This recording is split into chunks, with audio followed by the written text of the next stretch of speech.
আপনি কি জানেন এমন একটি মসজিদ আছে যেখানে নামাজের মাঝে বদলে গিয়েছিল কিবলা? আমি বলছি পবিত্র মসজিদে কিবলাতাইনের কথা, যা অবস্থিত পবিত্র শহর মদিনাতে। ইসলামের শুরুর দিকে মুসলমানরা নামাজ পড়তেন আল আকসা মসজিদের দিকে মুখ করে, কিন্তু নবী মোহাম্মদ মুস্তফা সাল্লাল্লাহু আলাইহি ওয়াসাল্লাম মন থেকে চাইতেন কিবলা হোক কাবা শরীফের দিকে। একদিন নামাজ চলাকালীন সময় ওহী নাজিল হলো, এখান থেকে মুখ ফিরিয়ে নাও কাবা শরীফের দিকে।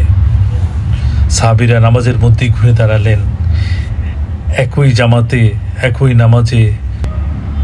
নামাজে দুই কিবলার দিকে মুখ করলেন।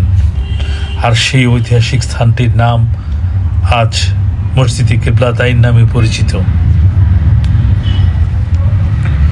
এটি শুধু একটি স্থাপনা নয়, এটি আল্লাহর নির্দেশের প্রতি তাৎক্ষণিক আনুগত্যের প্রকাশ। কোনো প্রশ্ন নয়, কোনো দেরি নয়, শুধু সামিয়ানা ওয়া তোয়ানা। আমরা শুনলাম এবং মান্য করলাম।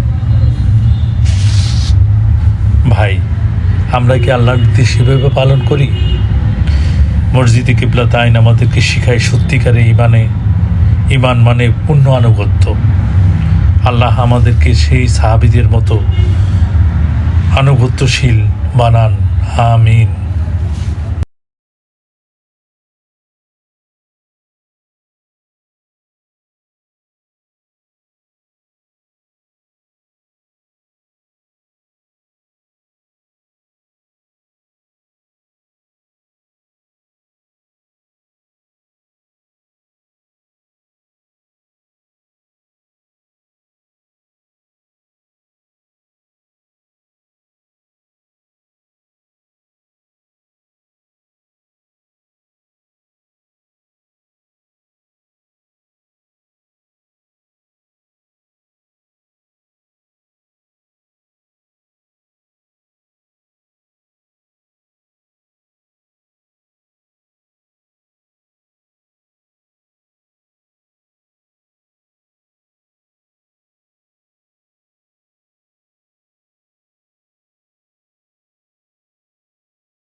আল্লাহ আমাদেরকে সেই সাহাবীদের মতো আনুগত্যশীল বানান।